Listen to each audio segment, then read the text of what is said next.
Alright guys, this is going to be an updated version of my dribbling guide I made like 3 weeks ago.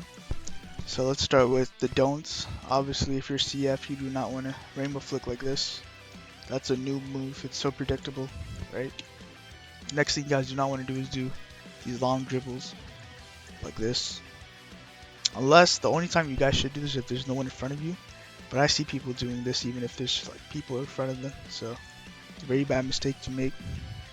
And then the last thing you guys should not do is, again, as I mentioned in my previous video, immediately press Q and then like do your dribbling, because that leaves you immediately open, right? Only time you guys should immediately press Q is if you slide into a ball and then in case someone else is gonna slide into you. Okay.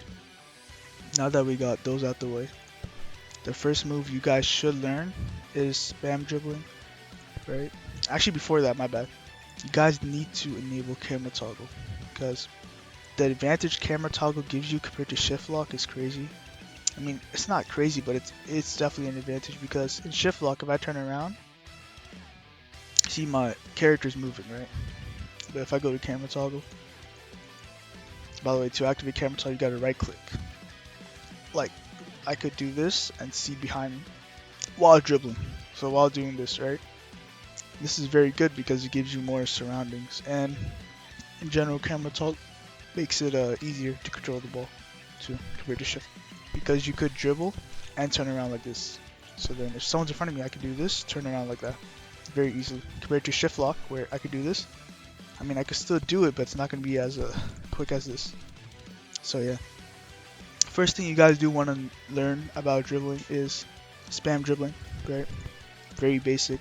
If you guys are having trouble finding a pattern, you could like slow down and then do it, right? And that white highlight again is iframes, so it makes it harder for you to get tackled basically, right? It's good to do, but then once you master it, you should start doing this normally. If you are on high ping, it's gonna start to volley the ball, but like this, right? It's gonna start volleying the ball, but that's okay. Just keep following the rhythm, and then after you guys follow your rhythm with shift on, you guys should start doing A and D zigzag patterns like this. Again, with camera toggle, it's way easier compared to shift lock where you have to do this. It goes a little askew. In my opinion, camera toggle while pressing A and D is way easier. And then once you master that, you can start practicing like turnarounds. So you could do this, turn around like this, and then go back like that. So yeah, that's basically the basic dribbling everyone should do instead of this, right? Do not do this again. Oh, another thing you guys should not do again is wall headers. You're just asking to be headed, right? You're just asking to be headed by another opponent. Okay. Next thing you guys should learn is headers again. If you're only if you're struggling to learn headers, you could just knock it off the wall, wait for the ball, and then do this. This is only if you're struggling. Do not do this in the real match, right? This is just to practice headers so you get the concept of it. But normally, if you guys want to do headers, you just do this, right? You guys could also launch it up, zoom out, and do it. The reason it didn't header was because of the iframes. Oh, another thing I get with people is that if you use camera toggle, you can't pass. You could still pass with camera toggle using right click, right? You just look at the person you want to pass and right click. Since there's no one here, I can't pass to them, but you look and pass to them. But then you gotta re-enable camera toggle again. You could also do a lob pass, or like the most effective pass in this game is the iframe pass, where you just hold. Like, my bad, I made a mistake. Where you just hold your left button, your left click button, or your shooting button, and then press space at the same time, and it does a pass like that. Again, this is an iframe pass, so it's pretty good. The reason they call it iframe pass is because like you can't get the ball until like a second after it drops to the ground. Okay, the next thing you guys do want to learn is called hurdle tech, and the way you do this is again like that. So you have to basically at the same time like jump on the ball as it's coming back when you do a short like kick.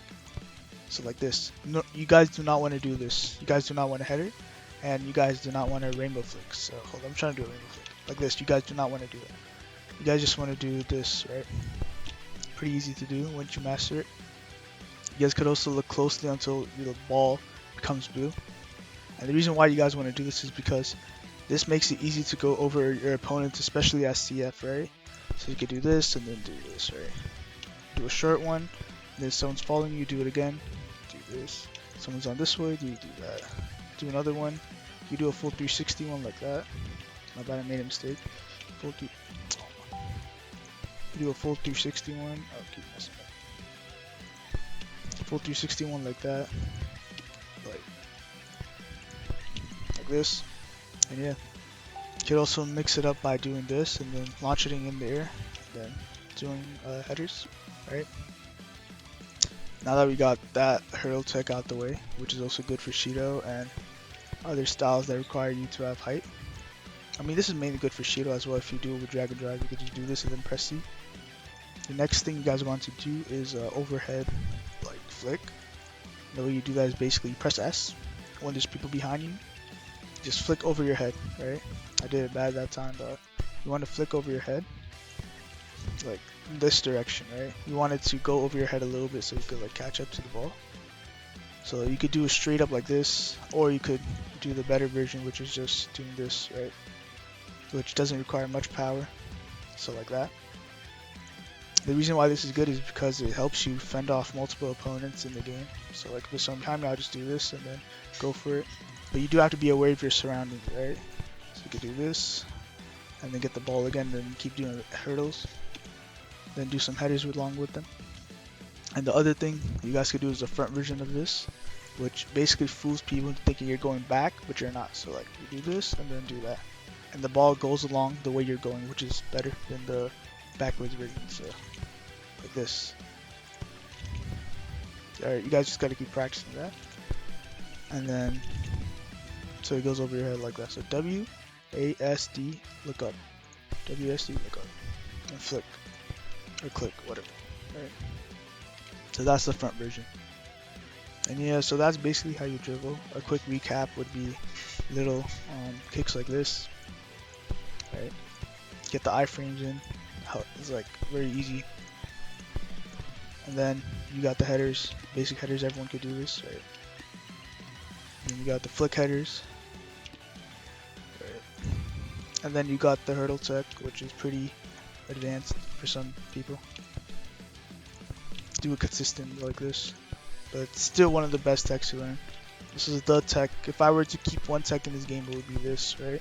If I could only use one tech, it would be this tech to dribble. And then you got the backwards one where you just look, press S, you look behind you, if someone's behind you, you just do this, turn around. Yeah, this one, that's correct. Or the front one, where you could just do this. If someone's chasing you from behind you, do this, turn around, and then do that. So yeah, that's how you dribble in this game.